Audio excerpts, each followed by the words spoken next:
저는 두 가지 이유에서 이 조정이 우리 지수나 메탈의 끝은 아니다. 결론은 지금보다 두세 달 뒤에는 이거를 상회할 것이다 라는 걸 명확히 밝혀줍니다. 케비너 씨에 대해서 그리고 이 사람을 지명한 거에 대해서 센터장님께서는 그냥 어떤 의견을 갖고 계신지도 문득 궁금해지네요. 매파지만 원고적 매파라는 건 뭐냐 하면 연준의 독립성을 유지하려는 대가로 금리 인하에 대해서 어느 정도 완화하는 양적 완화를 묵인해 줄 수밖에 없다고 좀 보고 있거든요. 네. 다만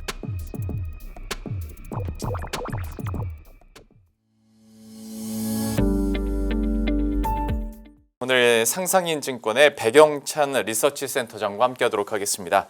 안녕하십니까? 안녕하세요. 안녕하세요. 일단 새해 들어선 처음 뵀으니까 새해 복 많이 받으십시오. 네. 오랜만에 모셨는데 그래서 좋은 날에 모셨으면 참 좋았을 텐데 괜시리 좀 마음이 무겁게 저도 느껴지기도 합니다. 일단 오늘장 어떻게 좀 하루를 보내셨는지도 궁금하고 네. 케비너 씨에 대해서 분석하는 글들이 엄청 많았어요. 진짜 저도 오프닝에서 잠깐 얘기는 했습니다만은 마치 이제 케비너 씨 그 한 사람 때문에 모든 증시가 꼭 이제 망하는 것처럼 분위기가 조성되기도 했는데 좀 연준 차기 의장 지명 그다음에 시장의 급락 좀 어떻게 해석하고 계십니까? 저는 항상 결론부터 말씀드리는 걸 좋은 사람인데 네. 오늘 많이 바빴고요. 여러 가지로 예. 문의 전화도 많았고 언론사 인터뷰 요청도 많았고 네. 근데 그럴수록 제가 NS 생활을 25년째 하면서 느낀 거는 결론을 좀 명확하게 할 필요는 있어요. 그러니까 지금이라도 시장이 문제가 있다 그러면 차익 실현을 하시는 걸 권고드리는 게 맞을 거고요. 네. 그리고 나서 한동안 보지 말아야 되는 거고요. 시장을. 아니다. 이 조정에 대해서 저는 여전히 아름다운 조정일 가능성이 있다. 그리고 원래 있었던 조정이다라고 하는 건데 저 또한 맨날 어떻게 보면 되게 헷갈립니다. 과거에 있었던 형태랑 또 다른 형태가 있었고 지수의 낙폭도 달랐고요. 근데 이제 저는 두 가지 이유에서 이 조정이 우리 지수나 메탈의 끝은 아니다. 결론은 지금보다 두세 달 뒤에는 이거를 상회할 것이다라는 걸 명확히 밝혀줍니다. 예. 다시 말씀드릴게요. 왜냐하면 청취자분들이 제가 말한 거에 대해서 분명히 저를 뒤에 언젠간 책임을 물어야 되고 저도 그에 대한 책임을 져야 된다고 보거든요. 책임감 없이 말할 수는 없잖아요. 제가 근거는 뒤에 말씀드리겠지만 저는 두 가지 이유에서 지금의 조정보다 지수나 메탈 가격은 다시 리바운드 할 거다. 그리고 지금 그 정고점을 뚫어서 아마 4월, 5월에 더 올라가 있을 것이라고 좀 보고 있고 예. 그 첫 번째는 지금의 조정은 케비너 씨가 차지하는 것은 30-40%밖에 안 된다고 보고 있고요. 네. 제일 큰 건 경계 매물이었습니다. 특히 제가 주목하는 건 만약에 미국 시장에서의 그 불안감이 있었다면 장 초반부터 상당히 많이 밀렸어야 되거든요. 예. 아시겠지만 장 초반은 1-2%대의 마감이었어요. 하락이었어요. 근데 전강 후약이 계속된 거죠. 어떻게 보면. 그 얘기는 왠지 계속 불안했다는 얘기입니다. 그러니까 케비너 씨에 대한 이펙트는 오전에 끝났어요. 네. 근데 오후에 더 확대된 거는 경계 매물이나 차익 실현 매물, 그다음 알게 모르는 어떤 심리적인 어떤 붕괴 현상이 있었다고 보고 있거든요. 패닉까지는 아니지만 일정 부분은 좀 많이 실망스러운 매물이 있었을 거라고 보고 있고요. 그러다 보니까 악재에 더 민감했겠죠. 네. 그렇게 해서 저는 첫 번째 이유는 케비너 씨에 대한 그 부분보다는 우리 스스로에 대한 경계 매물이 컸다는 거고 네. 두 번째는 그러면 왜 지수나 아니면 메탈이 여전히 좀 더 상승할 거나 보냐면 첫 번째는 그러니까 두 번째 이유의 첫 번째는 네. 유동성. 여전히 유동성이 많을 것이다. 네. 그러니까 미국뿐만 아니라 일본도 지금 의회를 해산하고 다시 그 쉽게 말하면 유동성 공급에 대해서 기치를 가고 있고 우리나라 기준금리는 동결될 가능성이 높지만 재정 확장적 재정 정책 네. 이건 여전한 거거든요, 사실은. 그러니까 이런 부분들, 그러니까 주요 아시아 국가들에 대한 양적 완화 정책은 여전히 유효하다는 점.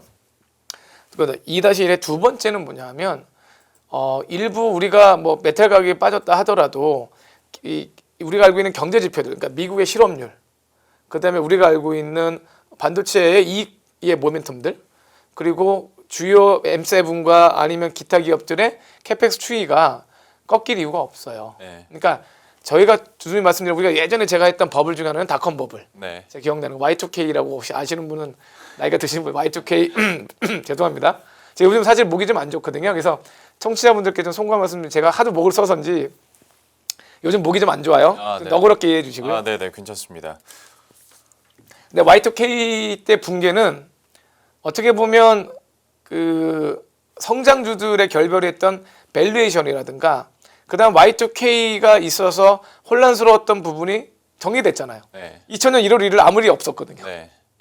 맞잖아요. 그러니까 어떻게 보면 자연스러운 정리정돈이 됐던 건데 저희는 기한이 정해지지 않았어요. 냉정히 따지면 저는 AI 데이터 센터라든가 지금 우리가 갖고 있는 AI의 어떤 확장성 유일한 리스크라면 이게 돈을 벌 수 있나라고 하는 매칭 문제, 경제성의 문제가 있겠죠. 네. 근데 지금 Y2K는 그런 차원의 문제는 아니었던 것 네. 같아요. 제 기억. 그리고 2008년도에 버블은 리만브러 사태의 어떤 주택저당 채권의 문제는 그거는 돈을 벌고야 하는 문제가 아니라 우리가 갖고 있는 자산 버블의 극대화를 보여줬던 거잖아요. 예. 우리가 갖고 있는 자산은 하나인데 이걸 가서 파생 상품이 수십 가지가 되면서 결국 본질 가치가 뭐야? 없잖아 하다 여기까지 무너진 거고 예. 지금은 AI가 돈을 벌 수 있어? 돈을 버는 것 같기도 하고 왜냐하면 저도 유료로 AI 챗 GPT를 하고 있거든요. 네. 그게 1년 전에 상상도 못했던 거예요. 냉정히 따지면 전 챗 GPT를 유료로 할 생각이 없었거든요. 근데 하다 보니까 해야겠다. 이걸 좀 더 고급화시키고 싶다. 근데 저만 그러진 않을 거예요. 네.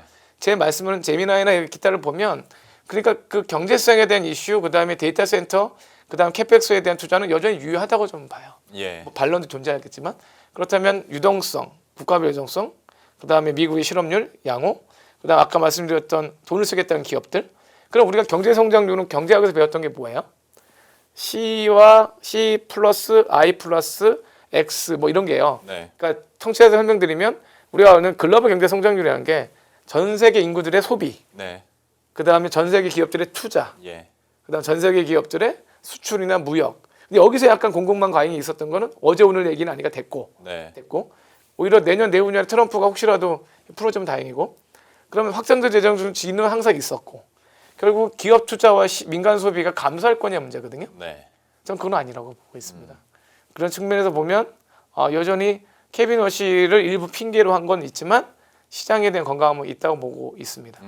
사실 저도 그래서 다음으로 여쭤보고 싶은 게 그러면 센터장님 모셨으니까 과연 그러니까 뭐 가격들이 10% 급락한 이런 숫자 말고 펀더멘털로 봤을 때 숫자가 훼손된 게 있느냐 여기에 대한 게 사실 본질적인 질문이라고 생각을 하는데 얘기를 하다 보니까 문득 이거는 그냥 함께 그냥 둘이 넋두리만 하고 제가 그 숫자에 대한 훼손 여쭤보겠습니다.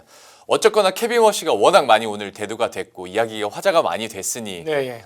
뭐 어떤 이는 매파다 어떤 이는 아니다 최근 발언해 보면 그래도 양적 완화까지는 아니더라도 좀 완화적인 기조를 내세우지 않았냐 뭐 이런 얘기도 하고 예. 여러 가지 이야기들이 있었습니다.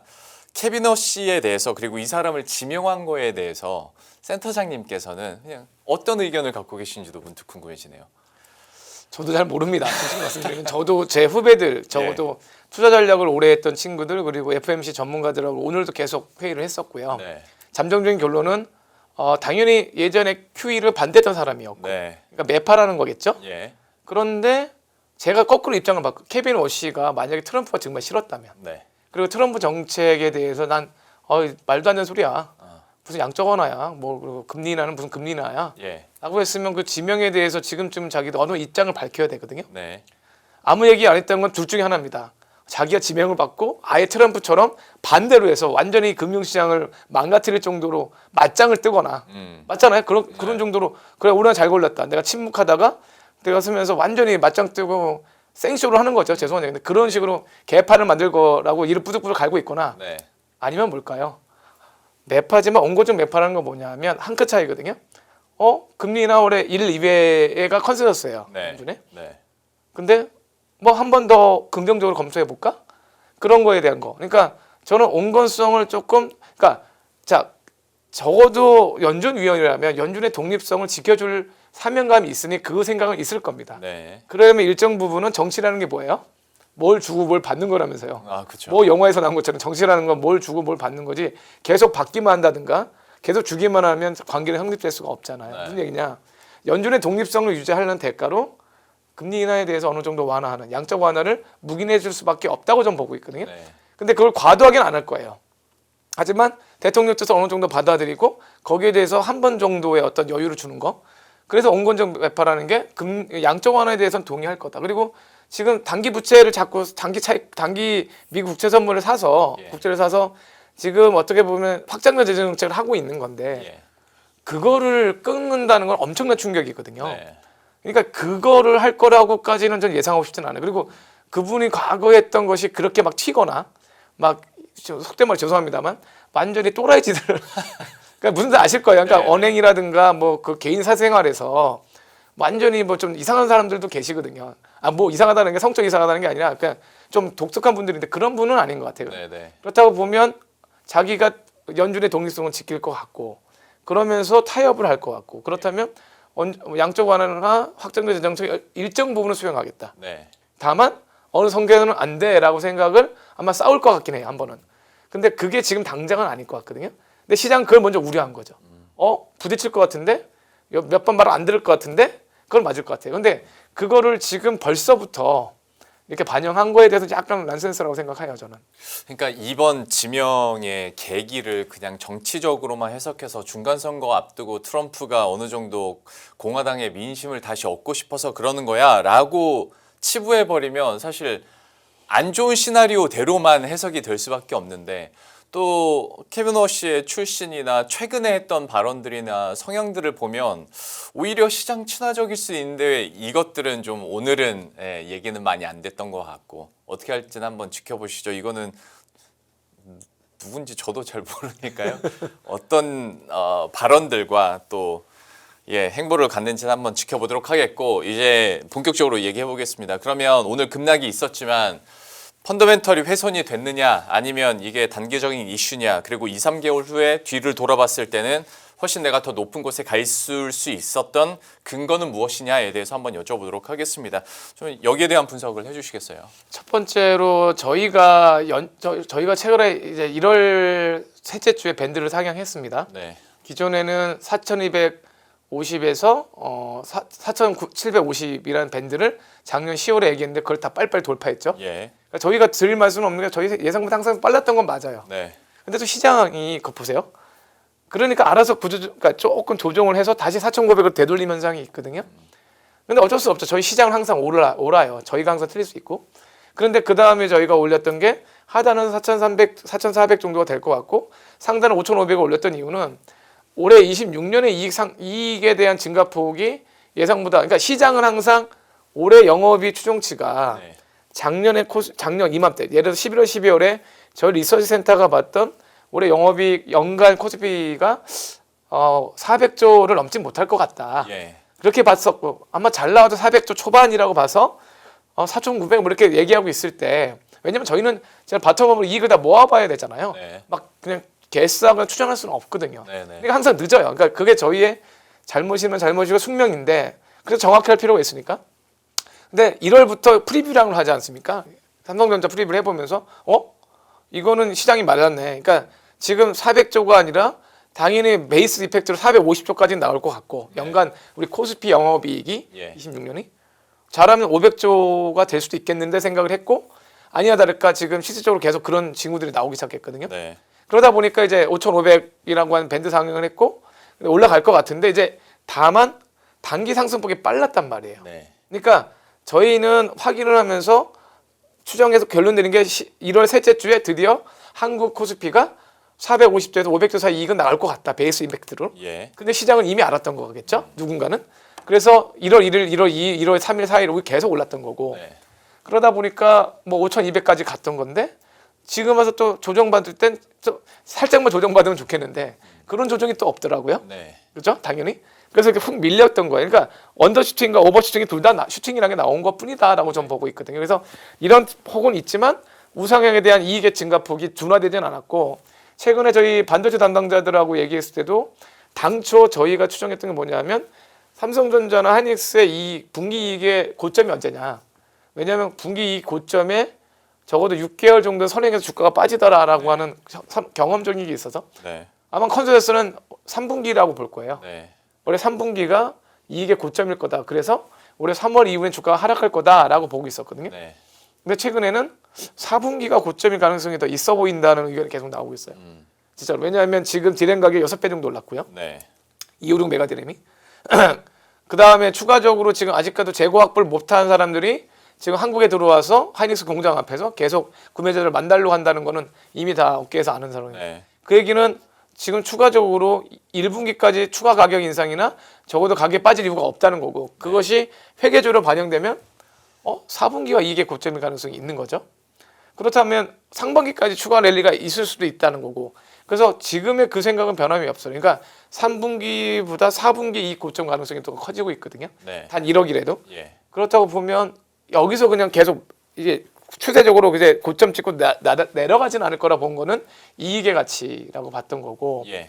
근데 여기서 이제 선생님, 근데 그러면 이제 이렇게 해석을 해주셨으니까 제가 약간 반대편에서 걱정거리를 하나 해보자면 450조에서 한 500조 정도 나온다고 했을 때 참 이게 좋은 건지 나쁜 건지 모르겠는 게 거의 절반 가까이를 두 기업이 해낼 것으로 예, 예. 보이는 거거든요. 그리고 뭐 아시겠지만 영업이익 전망치가 실시간으로 상향 조정돼 버리니까 이게 분명히 반도체 가격이라는 근거가 있어서 올리는 거니까 그게 이해가 가면서도 이게 한순간에 꺾인다 할지 아니면 너무 이 탑2에 과몰입돼 있다가 시장이 좀 더 허망하게 빠질 수도 있지 않을까라는 걱정들도 충분히 할 수 있을 것 같아요. 같은 현상인데 여기에 대해서는 좀 어떻게 판단해야겠습니까? 자 시장이 허망하게 빠진다는 가정은 뭐냐 하면 삼성전자 하이닉스를 팔고 나서는 다른 주식을 안 산다는 가정이겠죠. 그렇죠. 그렇죠? 예. 그러니까 우리 시장을 버리고 미국이나 중국 시장을 간다든가 아니면 주식 우리나라가 있는 코스피 외에는 안 사겠다는 거거든요. 근데 저는 거기에 조금 반대했던 게 뭐냐면 저는 솔직히 말씀드리면 정부 정책 일정 부분은 동의해요. 자 보세요. 자 코스피라고 우리가 작년부터 쭉 우리 트렌드를 가만히 보시면 예. 반추해 보면 자 삼성전자 하이닉스의 이익이 이 정도 늘 거라고 보진 않았어요. 저도. 네. 그냥 세구나 봤는데 그 때마침 거기에서 이제 상법 개정을 통해서 우리나라 주주가치 환원이라는 정책을 상법 개정 1탄, 2탄을 시작하면서 우리의 코리아 디스카운트에 대한 해소에 대한 부분이 있었어요. 그래서 그냥 멀티플로만 보더라도 4,900까지, 4,800까지는 올라갈 수 있다고 봤던 네, 거거든요. 네. 근데 이제 여기서부터 이익 구간이었는데 정말로 이제 삼성전자 이익이 늘었고 근데 여기서 또 벽에 부딪혔죠. 이익이 너무 편중돼 있다. 그 말은 맞아요. 근데 여기서 또 한 가지는 뭐냐면 저는 우리나라의 코스닥 디스카운트 요인이 있다고 보거든요. 자, 우리나라는 특히 중견 중소기업이 상당히 중요한데 네. 가업 승계가 안 되고 있어요. 아마 대부분 시가총액 5천억에서 2조 사이에 있는 많은 중소 중견 기업들이 40년생이나 50년대에 태어나신 분들이 오너세요.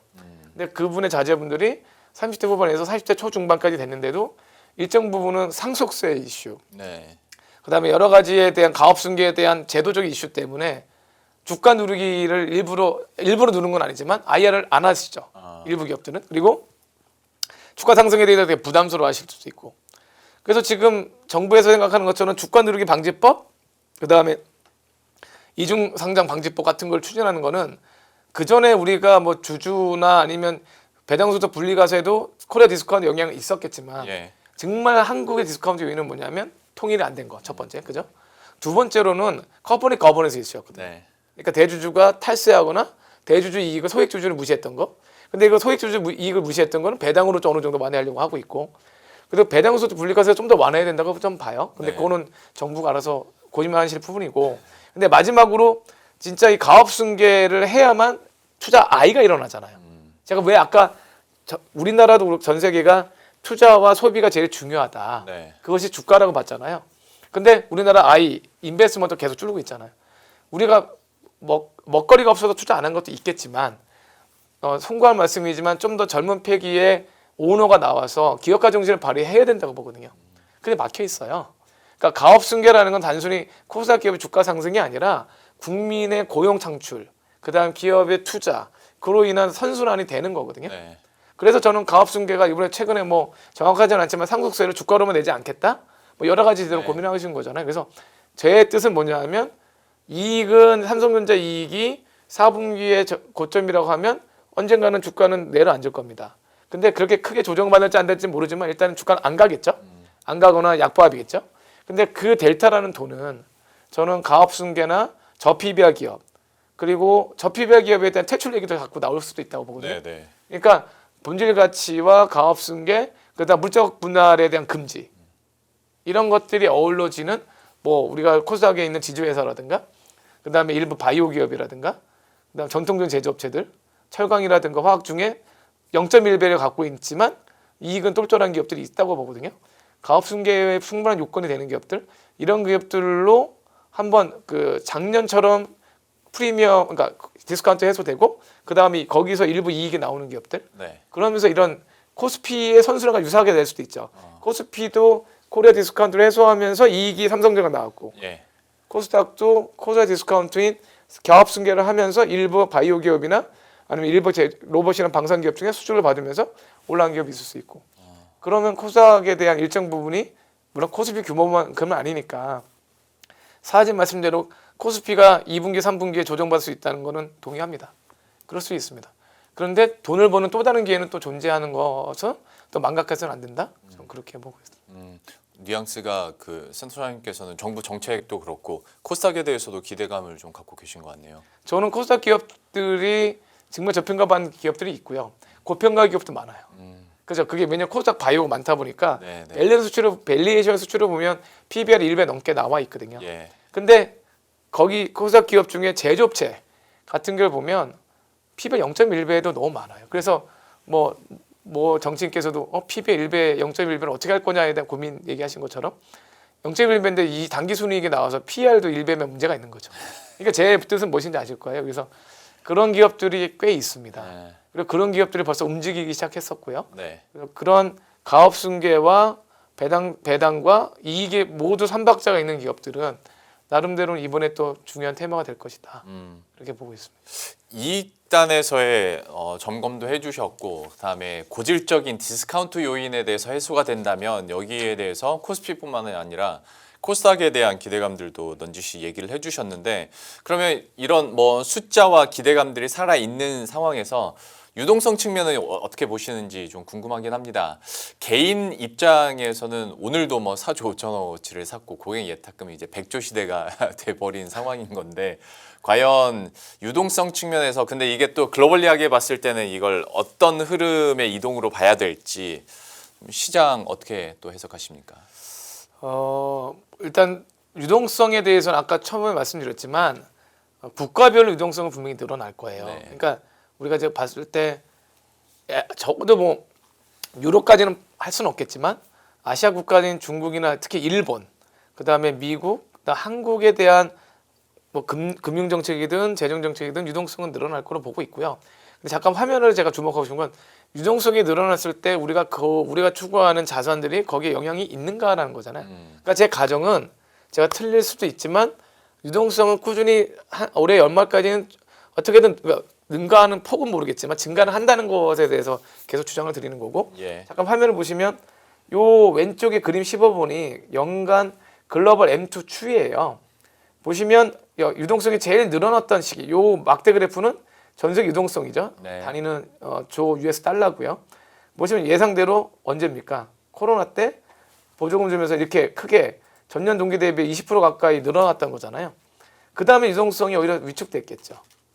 그랬다가 드디어 25년도에 유동성이 뭐 미국이라든가 한국, 일본 등 통해서 계속 늘어나는데 이 유동성이 올해는 둔화될 수는 있습니다만 유동성이 과거처럼 0%는 아닐 거예요. 5%에서 10% 사이라고 보고 있는데 여전히 꾸준히 늘 겁니다. 느는데 그것이 이제 국가별 정책 때문에 늘 거라고 본 거고 두 번째로 주제는 그러면 유동성이 늘면 과연 우리가 갖고 있는 자산 중에 뭐가 가격이 민감한가를 이 그림 16번 보시면 지난 14년간 조사를 해봤어요. 2011년부터. 그러니까 우리가 2011년부터 이제 봤을 때 보면 가장 높은 게 여기 보시면 아이러니하게도 코스닥. 그러니까 유동성이 풍부하면 약간 완전 블루칩이 아니제도 관심이 많았다는 거겠죠. 그리고 산업용자인 구리, 코스피, 그다음 비트코인, 코스닥, 금 이 순서예요. 그러니까 오히려 원유라든가 유럽 지수라든가 일본 지수보다 오히려 메탈이라든가 가상화폐, 그다음 코스피, 코스닥. 근데 아마 이 코스피, 코스닥은 최근에 우리가 많이 올라간 걸 반영한 것 같기도 해요. 왜냐하면 최근에 저희가 작년 여름부터 해서 거의 100% 상승했거든요, 코스피가. 네. 그러니까 그런 것들이 있었기 때문에 적어도 코스피는 양보하더라도 코스닥은 많이 안 올랐거든요, 사실은. 그죠? 화이자니까 생각해 보시면 코스닥은 과거 1000포인트에서 계속 1000포인트 밑으로 갔다가 1900이니까. 그러니까 네. 결국 유동성 지난 14년간 유동성과 코스닥이라든가 그다음 구리, 금 이건 민감했던 건 사실인 거예요. 그러니까 그 얘기를 보면 제가 가정했던 유동성이 맞다면 지금 이 자산 중에서 여전히 코스닥 그다음에 금, 구리가 올라갈 거니 펀더멘털의 훼손이 아니라고 저는 갖고 보고 있고 예. 전고점은 다시 한번 바뀔 것이다라고 보고 있습니다. 알겠습니다. 유동성 측면에서 주식 시장 그러니까 증권 시장에 대한 이야기들 해주셨는데 중간에 뭐 구리도 있었고 관련해서 뭐 메탈 얘기도 중간 중간에 해주셨으니 말이 나온 김에 금, 은, 원자재 이쪽도 잠깐 점검은 해보겠습니다. 주말 사이에 워낙 핫했던 뉴스이기도 하고 이게 처음에 뭐 저도 그랬고요. 제목만 보고 케빈 워시가 지명돼서 은이 10% 떨어졌다라고 하면 직관적으로 연결짓기가 쉽지 않으셨을 겁니다. 이제 한 3일 정도 지나고 보니까 뭐 이런저런 이유가 이렇게 짜깁기가 돼가지고 네. 스토리는 만들어지긴 했는데 과연 지금 상황에서 원자재 그러니까 뭐 금은 쪽으로는 일단은 좀 어떻게 귀금속 쪽 가격 동향이나 급락을 해석하고 계신지 이것부터 한번 점검을 해주시죠. 그 맥락은 크게 보면 결국은 돌고 돌아 유동성에 대한 거, 그러니까 유동성에 대한 해석의 의미죠. 결국은 케빈 워시로 인해서 유동성이 위축되거나 유동성이 뜻대로 안 풀릴 수도 있는 건가? 매파적 성향인가라고 하는 것도 있었는데 네. 누누이 말씀드리지만 사실 지난 금요일 날도 금 가격이 뭐 10% 이상 빠지다가 4,900달러, 온수당 4,900달러에서 마감을 했고 은은 뭐 더 심하게 120달러까지 갔었어요. 예. 온수당. 그러다가 전 100달러는 지킬 줄 알았는데 이제 90달러로 끝났는데 저는 사실 은 가격에 대해서 더 많이 놀랐어요. 사실은. 근데 이제 그 차이는 뭐냐면 금은 언제든지 중앙정부의 수요가 뒷받침이 있죠. 예. 그러니까 제가 예전에도 여러 번 말씀드렸지만 금이라는 게 당연히 안전자산이고 그리고 인플레이션 해치가 되고 그래서 그러니까 좋으니까 가는 건 맞는데 여기서 또 하나 우리가 꼭 알아야 되는 건 금이 그렇게 지난 4, 5년간 미친 듯이 올랐던 중에 하나는 미 국채보다는 금을 사고 싶었던 러시아나 중국의 인디아의 수요가 있었다는 건 부인할 수가 없어요. 그렇죠. 예. 그리고 그거를 보시면 돼요. 그러면 지금이라도 그러면 금을 이 러시아, 중국, 인디아가 금을 던지고 다시 미국 국채 살까요? 누굴 좋아요?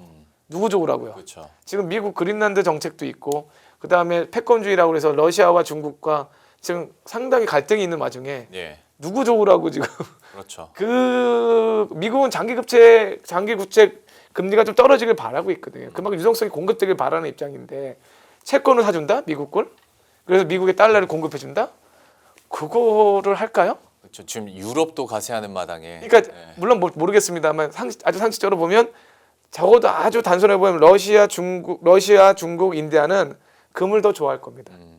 그건 맞을 거예요. 그렇다면 그래서 금가격이 10%밖에 안 빠진 것 같고 은은 사실 산업용 수요가 있지만 맥없이 빠진 거죠. 네. 왜냐하면 그게 어떤 지지 기반한 수요가 없다 보니까 그러면 은은 더 빠지겠네요 할 수 있지만 결국 은도 금이 어떻게 되냐 보면서 움직일 수밖에 없어요. 그렇죠. 예. 결국은 이 대왕이 있으면 그 부하는 결국 대왕을 보고 움직일 수밖에 없거든요. 계리가 벌어지면 안 되니까. 근데 예. 저 아까 말한 대로 금 가격이 유동성에 분명히 민감했고 중앙정부가 포기하지 않을 것이고 그리고 정치적 성향상 여전히 그 금리 인하 기조는 여전히 있기 때문에 예. 실질 금리 인하에서 아까 말씀드렸죠. 채권보다 금이 유일하게 좋았던 건 이자를 주는 건데 금리가 떨어진다는 건 채권 비율이 떨어지는 거니까 네. 금리 인상이 되면 금은 빠지는 게 맞아요.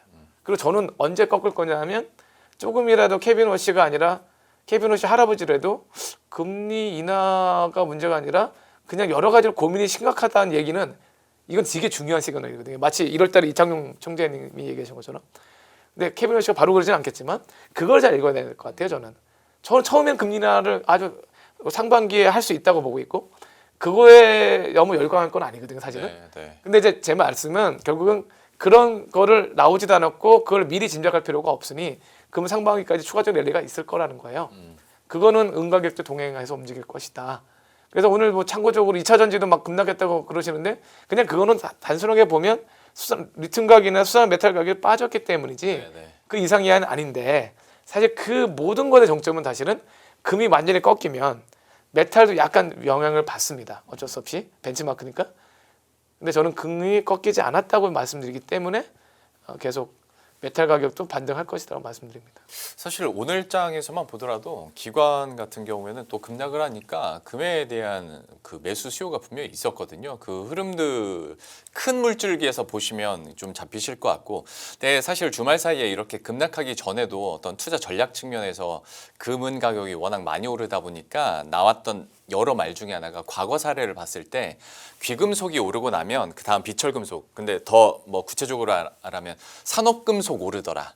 그리고 나서 에너지 오르고 마지막에는 곡물 뭐 이렇게까지 가던 스토리와 과거 사례를 많이 얘기하더라고요. 그래서 지금은 금은 놓쳤다면 산업금속 쪽으로 조금 더 집중을 해서 투자하면 유효하지 않겠냐라는 이야기들이 뭐 시장에서도 있었고 리포트로도 많이 나왔습니다. 센터장님께서는 이 흐름에 대해서는 좀 어떻게 평가하십니까? 그거를 직접적으로 말씀드리진 않지만 약간 돌려서 말씀드리면 제가 LG 에너지 솔루션 담당자잖아요. 네. 그래서 제가 이제 목요일에 실적 발표를 받고 네. 금요일에 주가가 좀 빠졌어요. 그리고 2차 전지에 대해서 많이 물어보시면 저는 거꾸로 말씀드리면 지금 9월 달에 미국이 전기차 보조금 철폐했는데도 네. 4분기 LG 엔솔의 매출액이 늘었어요. 물론 적자가 나왔던 건 이제 수익성의 악화가 일부 있었는데 그게 이제 세액 공제에 대한 부분도 줄었을 거고. 근데 제가 이제 핵심 본 게 뭐냐면 결국은 미국의 전기차가 전기차 배터리가 준 것만큼의 델타분을 미국의 에너지원인 ESS 설치라든가 네. 그다음에 46 시리즈로 해서 원형 전지라든가 뭐 예. 이런 쪽이 메이크업 했기 때문에 매출이 늘었을 거예요. 배터리 가격이 상승하진 않았을 거거든요. Q가 늘었다는 거잖아요. 그럼 올해 1분기도 비슷할 겁니다. 아마도 매출액은 QOQ로 줄지 않고 완만하게 소폭 늘었는데 수익성은 여전히 BEP거나 BEP가 좀 안 될 가능성이 있거든요. 그래서 저는 나쁘게 보지 않는 게 뭐냐면 어차피 2차 전지의 최악의 악재는 결국은 미국이 보조금을 안 준다. 그러면 전기차가 내연기관차는 경쟁력을 갖춰라는 거잖아요. 예. 갖출 수 있다는 거예요. 시간만 있으면.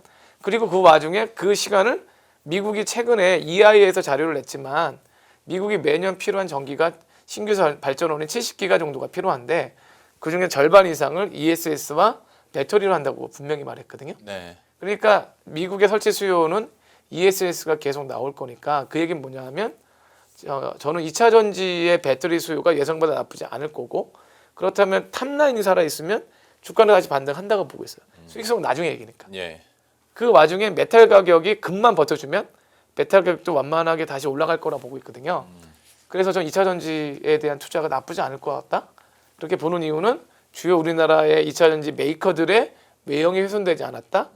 그리고 아직 금 가격이 버텨줄 거다라고 본다면 결국 ESS든 EA든 배터리 똑같은 거잖아요. 네. 물론 단가가 좀 빠져 수익성에 문제는 있지만 그건 나중에 문제고 탑라인 살아줘야 되거든요. 그래서 저는 2차 전지가 다시 조금씩 반등하지 않을까 이렇게 보고 있습니다. 알겠습니다. 뭐 2차 전지에 대해서야 또 저희가 2부에서 센터장님 바로 이웃에 있는 또 증권사 연구원과 함께 또 이야기 나눌 예정이니까 거기서 좀 더 풀어보도록 하겠고 오늘 앞에서 이제 센터장님도 상담 전화 많이 받으셨다고 아마 지금 이 방송 보고 계신 분들도 속 타신 분들도 많으실 테고 오히려 기회로 활용하신 분들도 분명히 있으셨을 텐데 마지막 마무리로 또 지금 이런 혼란할 때를 이렇게 잘 넘기는 것도 연륜과 지혜 아니겠습니까? 그런 측면에서 좀 전략적인 측면 조금 더 섞어서 센터장님께서 마지막으로 마무리 전략 한번 얘기를 해주시죠. 네, 제가 여태까지 봤던 조정은 항상 달라왔습니다. Y2K도 있었고 리만 사태도 있었고 그다음 기타 코로나 사태도 있었고요. 그리고 지금 시장은 항상 오랐고 그런데 저도 항상 시장을 볼 때마다 되게 어렵습니다. 솔직히 말씀드리면 저도. 근데 제가 말씀드렸던 결국 본질은 제가 말씀드렸던 소비와 기업 투자와 유동성이라는 걸 잊지 않으신다면 그렇다면 기업 투자가 늘어날 수 있는 환경이 결국 유동성이거든요. 근데 그 미국은 그거에 대한 걸 버리지 못할 겁니다. 유동성이 없이 AI 투자를 할 수가 없거든요. 그리고 AI 투자가 되면 고용이 되고 그러면서 민간 소비가 늘어나는 거 아닙니까? 예. 그건 자연스러운 현상이고 우리나라 확장 재정 정책도 결국 소비 진작이라고 보고 있거든요. 일본의 금리 인하도 마찬가지고요. 그래서 미국의 재정 정책도 마찬가지고 그래서 저는 결론적으로 우리가 봤던 소비, 투자, 유동성 측면에서 저는 그것에 대한 큰 틀이 바뀌지 않았다. 쉽게 말하면 역금융 장세가 되진 않았다. 금융 사계론이라는 게 있거든요. 금융 장세가 된 다음에 시작 장세인데 지금 실적 장세에 있는 거고요. 네. 역금융 장세는 아닌 것 같아요. 그래서 제가 제 입장에서 봤던 조정은 시기도 조정의 어떤 기간도 아닌 것 같다. 그러면 단기에는 뭐 변동수 있겠지만 한번 인내심을 갖고 다시 한번 바이 앤 홀드를 해보자. 그렇게 제안드리고 싶습니다. 내 집 마련, 주식 대박, 자녀 교육 모든 고민의 끝엔 언제나 돈이 있습니다. 어른이라면 모른 척 할 수 없죠. 그 시작은 경제와 투자를 제대로 아는 것입니다. 지금 진짜 경제 수업이 시작됩니다.